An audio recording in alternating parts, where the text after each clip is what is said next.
Fala pessoal, tudo bem com vocês? Hoje a gente vai estar aqui começando o capítulo 4 do livro O Evangelho segundo o Espiritismo, tá certo? O capítulo 4 ele se chama Honrai vosso pai e vossa mãe, né?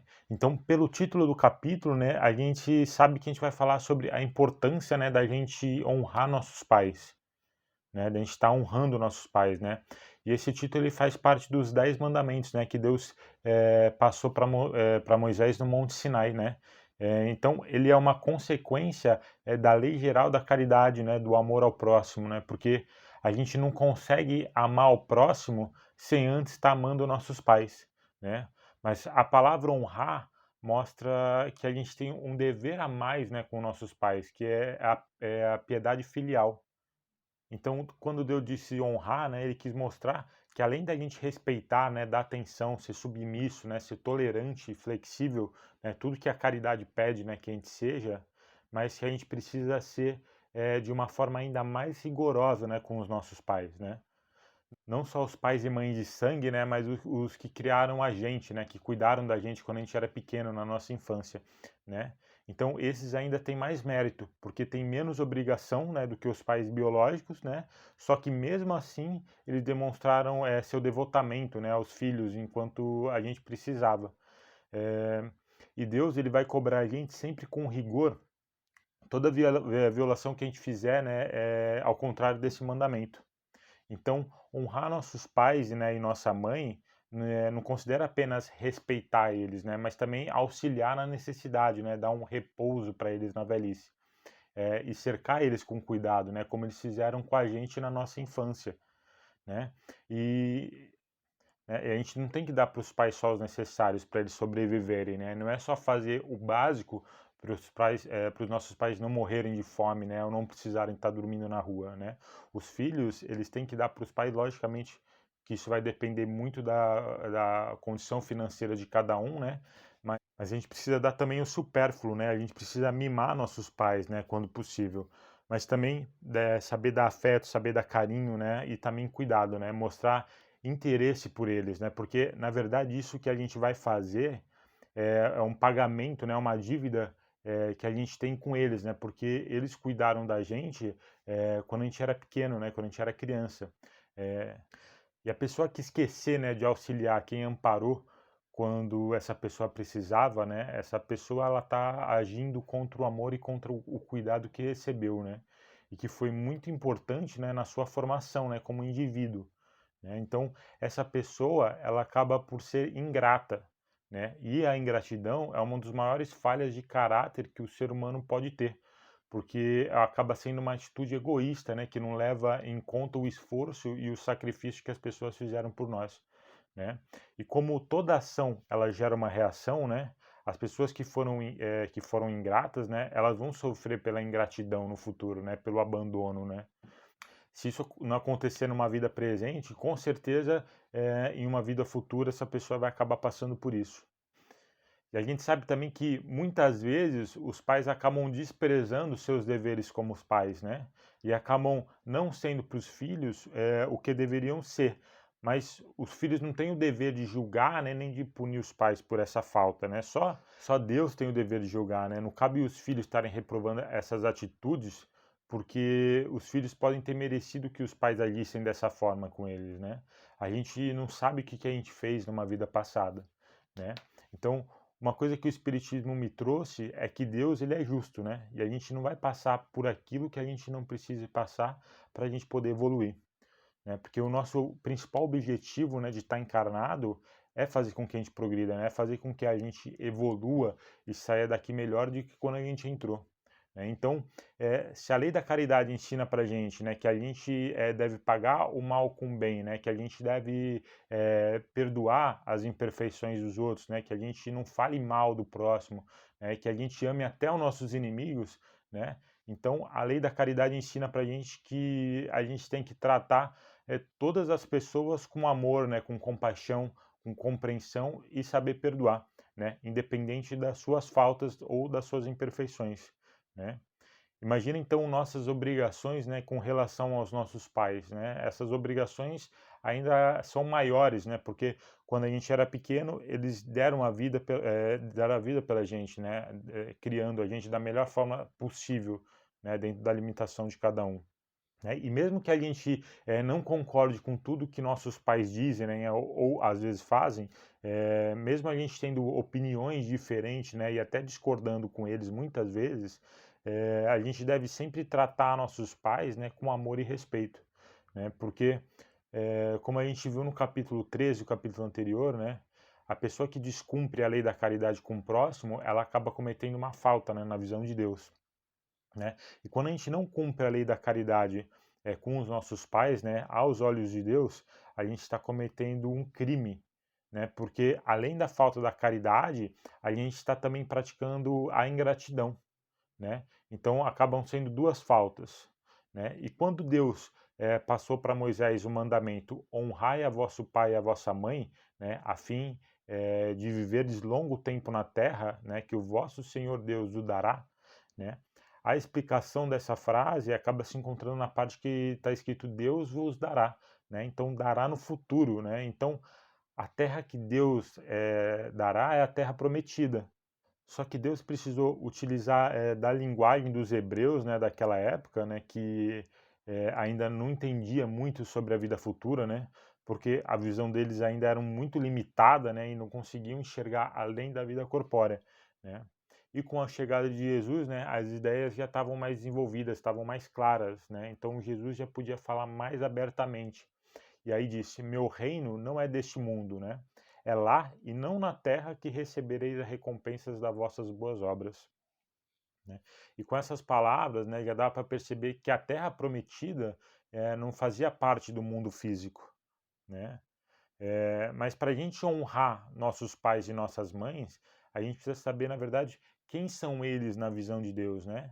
Então, Jesus acabou deixando também um ensinamento, né, em uma das passagens dele.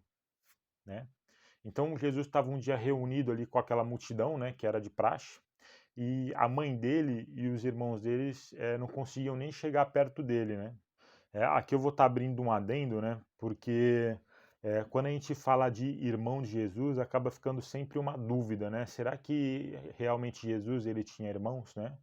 E tem algumas passagens na Bíblia, né, que falam que sim, né? Como essa que a gente está vendo agora, né?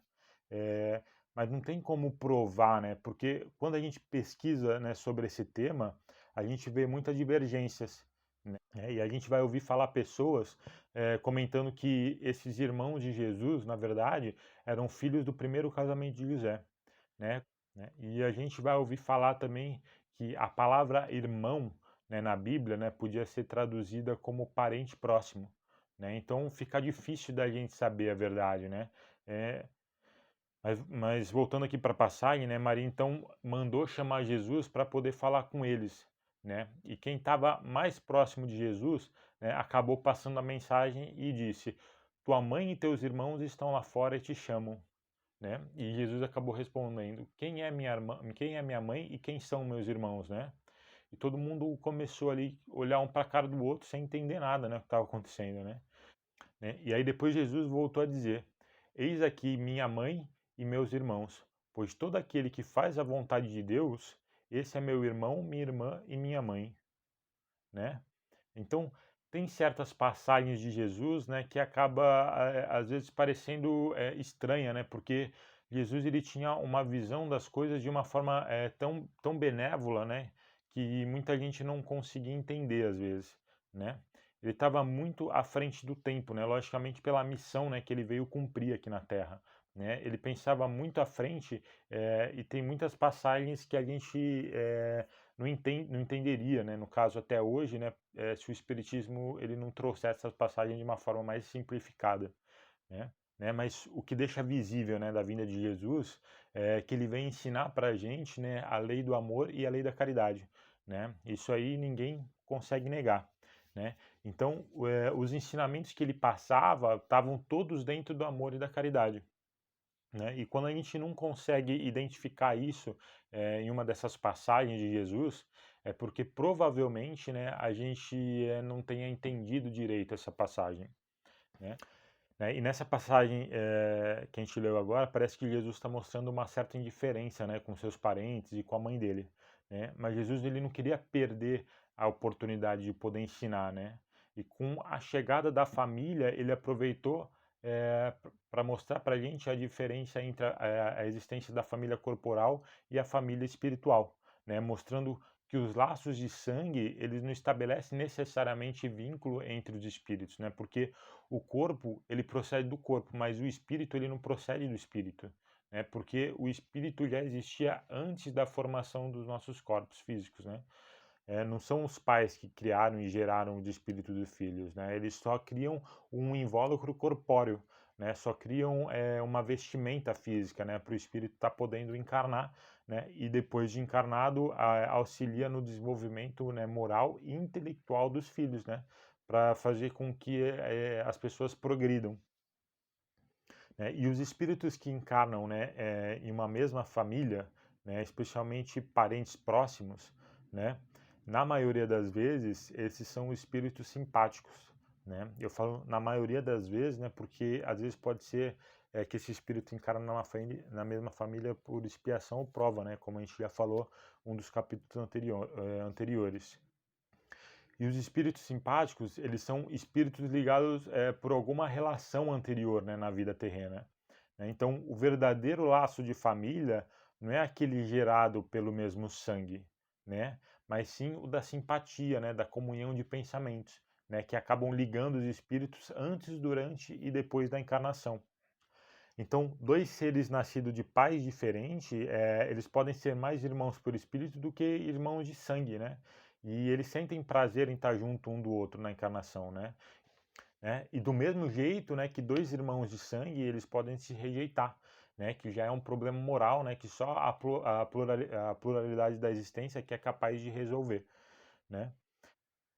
Então a gente viu, né, que existem duas espécies de família, né? Uma que é traçada pelos laços espirituais, né, e a outra que é traçada pelos laços corpóreos, né? Então as famílias que são traçadas pelo laço espiritual, elas são duráveis, né, e elas acabam se fortalecendo, né, pela purificação da alma, né? Porque conforme a gente vai se depurando, né, a gente vai aprendendo a amar e a se doar ao benefício do próximo, né? E essas almas elas acabam se acompanhando, né, em várias encarnações, né? E já as famílias que são juntas, né, pelos laços corpóreos, elas acabam sendo mais frágeis, né, como a matéria, né? E muitas vezes elas acabam terminando com o tempo, né? E acabam se destruindo moralmente, né?